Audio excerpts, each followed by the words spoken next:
શ્રી નમસ્કાર મહામંત્રમાં જે સિદ્ધ પરમેષ્ઠીઓ છે તેઓ નિરંજન અને નિષ્કલ છે, કેમ કે કર્મરૂપી અંજન અને દોષરૂપી કલાઓથી તેઓ રહિત છે.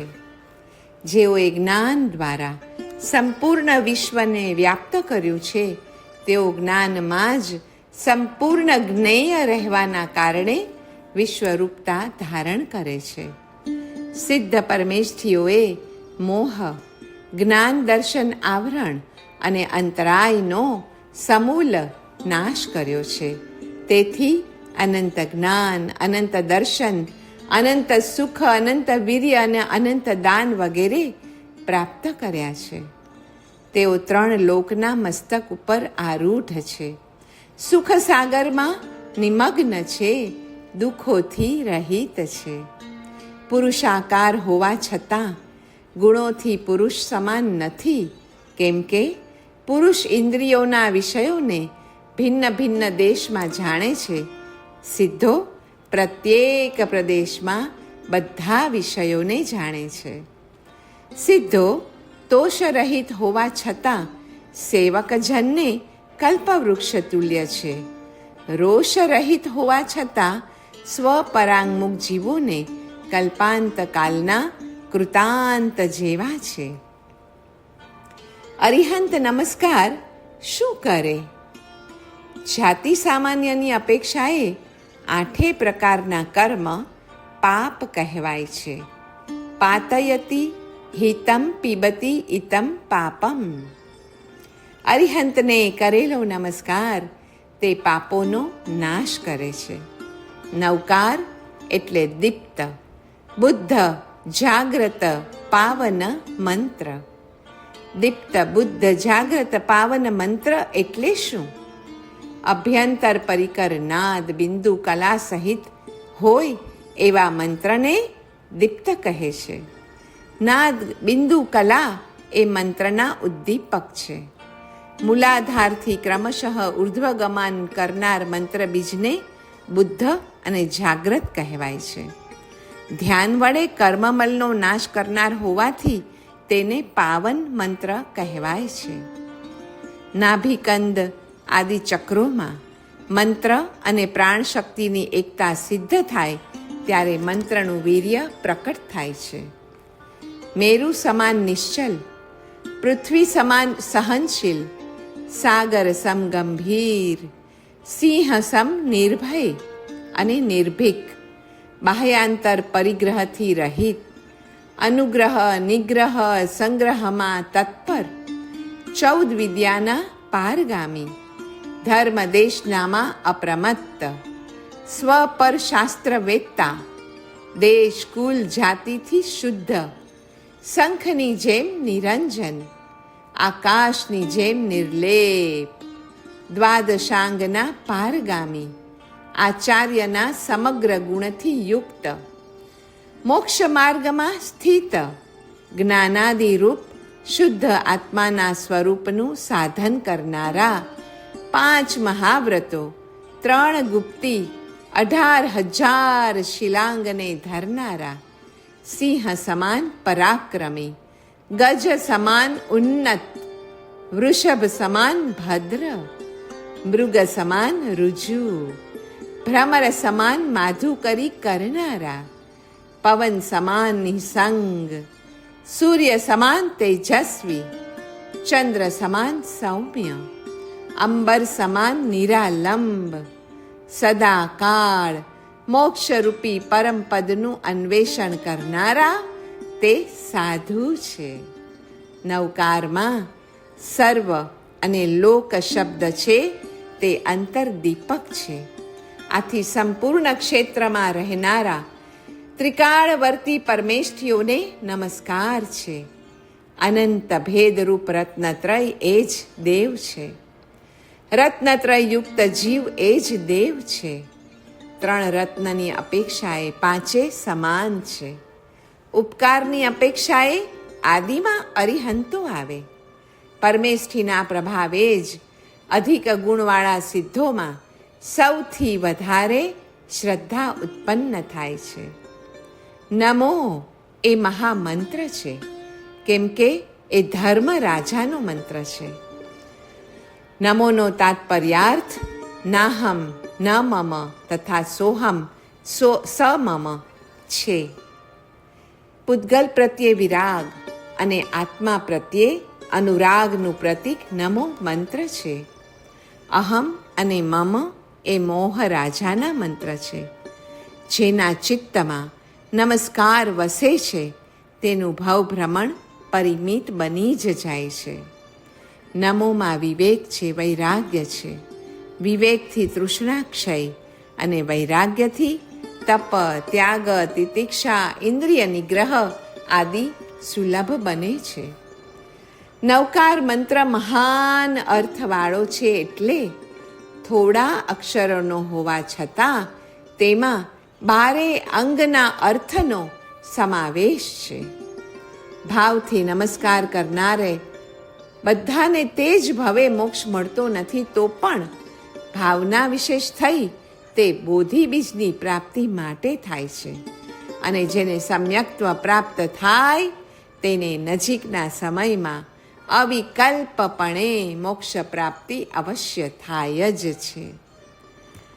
શ્રી નમસ્કાર મહામંત્ર નામ આદિ મંગળોમાં ઉત્કૃષ્ટ અર્થકારી હોવાથી તે પ્રથમ મંગળ કહેવાય છે, અથવા 5 પરમેષ્ઠીઓ ભાવ મંગલ સ્વરૂપ છે, તેમાં આ અરિહંત એ પ્રથમ મંગલ સ્વરૂપ છે.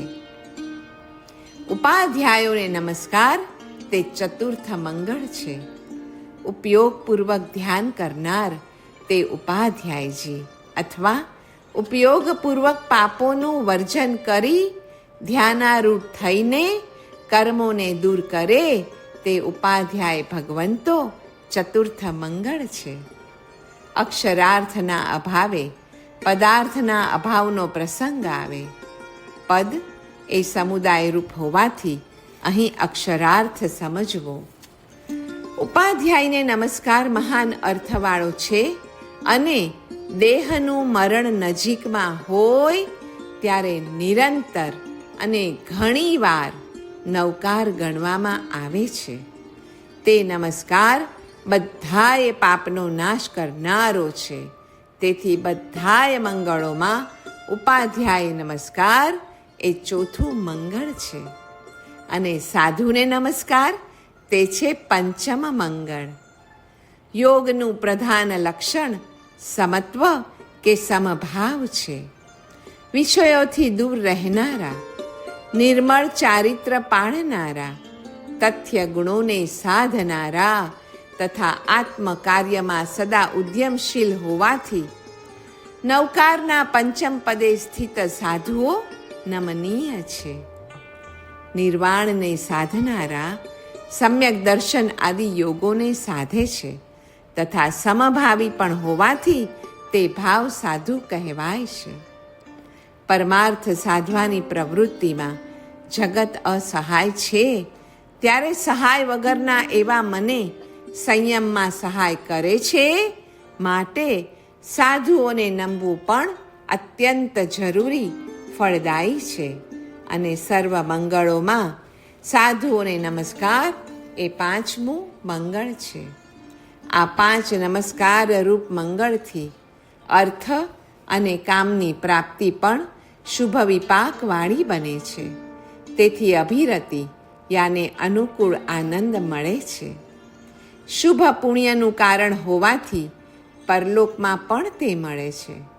સિદ્ધિ, સ્વર્ગ, સુકુળ વગેરે પરલોક સંબંધી ફળો છે. કર્મક્ષય અને મંગળનું આગમન એ પ્રયોજન છે. નવકારની બહુ સુંદર સરખામણી થઈ છે. અન્ય શાસ્ત્રોને સમુદ્ર કહીએ તો નવકાર તેમાંથી નીકળેલું અમૃત છે. અન્ય શાસ્ત્રોને જો ક્ષીર કહીએ તો નવકાર તેનું નવનીત છે. અન્ય શાસ્ત્રોને જો રોહણાચલ કહીએ તો નવકાર તેમાંથી ઉત્પન્ન થયેલ વજ્ર રત્ન છે. અને જો અન્ય શાસ્ત્રોને મલયાચલ કહીએ તો નવકાર તેમાંથી નીકળેલ અમૂલ્ય એવું બાવના ચંદન છે. ત્રણેય જગતના સર્વ મંગલો શ્રી નૌકારને આધીન છે. નૌકારના દ્રવ્ય અક્ષરોનો જાપ થાય તે ક્ષેત્ર પવિત્ર તથા જ્યારે તેનું સ્મરણ થાય તે કાળ પણ મંગળ છે. નમસ્કારનો ભાવ કે નમ્રતાનો ભાવ એ સ્વયં મંગળરૂપ છે. જેનો ભાવ મંગળ તેના નામાદિ સર્વ મંગળ છે. મન વશ કરવા માટેનું સર્વોત્તમ સાધન નૌકાર મહામંત્ર છે. નૌકારના ભાવરૂપ શુદ્ધ પરિણામ બોધરૂપ શ્રદ્ધારૂપ અને કથંચિત આશ્રવ નિરોધરૂપ પણ હોવાથી તે ચારિત્ર રૂપ પણ છે. જેમ ક્રિયા વિનાનું કોરું જ્ઞાન ભાવરૂપ બનતું નથી, તેમ જ્ઞાન વિનાની એકલી ક્રિયા પણ ભાવરૂપ બનતી નથી. હા, નૌકારનું જ્ઞાન વત્તા નૌકારની ક્રિયા, એનો અર્થ થયો ભાવ નમસ્કાર. ભાવ નમસ્કાર એટલે આત્માની વિશુદ્ધ પરિણતિ. જાપ વિધિમાં શ્રદ્ધા મુખ્ય છે. મંત્ર ચૈતન્ય એટલે મંત્રના શબ્દોમાં ધ્યાતાની એકાગ્રતા વડે ઉત્પન્ન થયેલી તન્મયતા. એ તન્મયતા વિધિપૂર્વક જાપ વડે જ આવી શકે છે. વિધિમાં શ્રદ્ધા મુખ્ય છે અને જ્ઞાન વડે તે જગાડી શકાય છે. એ માટે ધ્યાતા, ધ્યાન, ધ્યેય અને ધ્યાનનું ફળ એમ ચારે ચાર વસ્તુનું જ્ઞાન જોઈએ. અરિહંતો તથા સિદ્ધો એ બે પ્રથમ મંગળ છે. વ્યવહાર નયના મતે જેમ અરિહંતો માર્ગોપકારી છે, તેમ સિદ્ધો પણ અવિનાશી ભાવને કારણે માર્ગોપકારી છે. સિદ્ધોના અવિનાશી અનુપમ સુખરૂપ ફળને જાણવાથી મોક્ષ માર્ગમાં વિશેષ પ્રીતિ ઉત્પન્ન થાય છે. તેથી સિદ્ધ પરમાત્માઓ વિશેષ ઉપકારી છે. અરિહંતો ભવાટવીમાં માર્ગદેશક, ભવ સમુદ્રમાં મહાનિર્યામક અને 6 જીવ નિકાયના રક્ષક હોવાથી મહાગોપ કહેવાય છે. મિથ્યાત્વ અને અજ્ઞાનથી મોહિત આચ્છાદિત બનેલા પંથવાળી આ ભવાટવીમાં ઉપદેશપણું જેણે પણ કર્યું છે તે અરિહંત પરમાત્માઓ જ છે. જિનેશ્વર ભગવંતોએ કેવળ દર્શન વડે જોયેલો, કેવળ જ્ઞાનથી સારી રીતે જાણેલો અને ચરણ કરણ વડે સેવેલો મોક્ષ માર્ગ કે નિર્વાણનો માર્ગ છે. સિદ્ધો અવિનાશીપણાનો પ્રત્યય ઉત્પન્ન કરતા હોવાથી માર્ગોપકારી છે અને તેથી તેઓ પણ ઘણા જ પૂજ્ય છે. સિદ્ધોનું સુખ શાશ્વત અને અવ્યાબાદ છે. સિદ્ધો શાશ્વત છે માટે સંસારમાં ફરીવાર આવતા નથી. તેઓ પીડા રહિત છે એટલે જરા અને મરણની વેદના રહિત છે. મિથ્યાત્વ રૂપી કાલિકા વાત રહિત અને સમ્યક્ત્વ રૂપી ગર્ભજ વાતની અનુકૂળતાથી એક જ સમયમાં સિદ્ધિ વસતી રૂપનગરમાં ભવ્ય જીવો રૂપી પોતો પહોંચે છે. યાત્રાની સિદ્ધિ માટે નિર્યામકો પૂજ્ય છે. સર્પ, સિંહ વગેરેના કષ્ટથી ગાયોનું રક્ષણ ગોવાળીઓ કરે છે અને ઘાસ કે પાણીથી ભરેલા જંગલમાં લઈ જાય છે. તેમ જિનેશ્વરો કષ્ટ અને ભયથી ભવ્ય જીવોનું રક્ષણ કરી જીવરૂપી ગાયોને નિર્વાણરૂપી વનમાં લઈ જાય છે.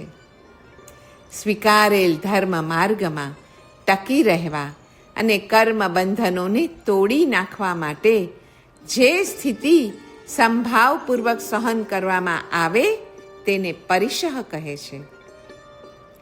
માર્ગાચ્યવન નિર્જરાર્થમ પરિશોઢવ્યાહ પરિશહાહ. રાગ, દ્વેષ, કષાય વિષય પરિશહ ઉપસર્ગોને જે નમાવે તે નમસ્કરણીય છે. નૌકારના સ્મરણનો પ્રભાવ કેવો છે! મરણ વખતે સમાધિ રખાવે છે. પરલોકમાં સુગતિ ઉપરાંત સુકુળ મળે તેવું પુણ્ય ભેગું કરી દે છે. તેનાથી બોધિ રત્ન મળે છે. અરે તેનાથી જ અંતે પરમપદ પણ મળે, અને તે બધા જ પ્રભાવ એક નવકારના સ્મરણમાં છે. ઉત્તમ જન્મ, સુંદર જીવન અને સમાધિ મરણ એ નવકારના આ લોકના પ્રત્યક્ષ ફળ છે. પ્રભુ નામના અક્ષરોની સંયોજનાથી એનાથી ઉપજતા આંદોલનો કર્મના પરમાણુઓને વિખેરી નાખે છે. આપણને એમ થાય કે પ્રભુનું નામ કે અરિહંતના માત્ર 4 અક્ષર લેવાથી કઈ રીતે મારા પાપનો નાશ થાય, પણ એ અક્ષરોની સંયોજનાથી ઉપજતા આંદોલનો કર્મના પરમાણુઓને વિખેરી નાખે છે, જે આપણે જોઈ શકતા નથી. અંતરાત્મા એ બલ્બ છે. નવકારના અક્ષરોનું સ્મરણ એ વાયર છે, અને આત્મશક્તિની ચરમ સીમાએ પહોંચેલ સર્વ પરમેષ્ઠીઓ એ પાવર હાઉસ છે. નવકારની પ્રધાન અસર મોહ કર્મ ઉપર પડે છે. તેથી અંતરાય કર્મ તૂટતા સત્કાર્ય કરવાનું બળ વધે છે, તથા અન્ય કર્મો પણ શિથિલ બની જતા પાપનો નાશ થાય છે. મોહનીય કર્મના નાશ માટે પણ નવકાર જેટલું અત્યંત ઉપકારી આલંબન બીજું કોઈ જ નથી. 5 પરમેષ્ઠી ભગવંતો મોહના વિજેતા છે. અહમ અને મમને જીતીને નિર્મળ ઉપરાંત નિરહમ બનેલા છે, અને શુદ્ધ આત્મદ્રવ્ય અને તેના ગુણોમાં સતત રમણ કરનારા છે. મોહનીય કર્મનો વજ્રમય કિલ્લો નામશેષ કરવા માટે એકાગ્રતાપૂર્વક નવકાર મહામંત્રનો જાપ કરવો અત્યંત આવશ્યક છે. મનરૂપી ધનને સાચવવા પણ છે કૂંચી શ્રી નવકાર મહામંત્રની જ. સાત્વિક જીવન જીવવા માટે તનરૂપી ધન કરતાં મનરૂપી ધનને સાચવવું વધુ જરૂરી છે, જે નવકાર મંત્ર વડે રક્ષાય છે.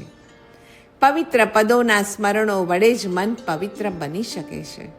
જેનું મન સુરક્ષિત, તેના તન અને ધન બંને સુરક્ષિત છે.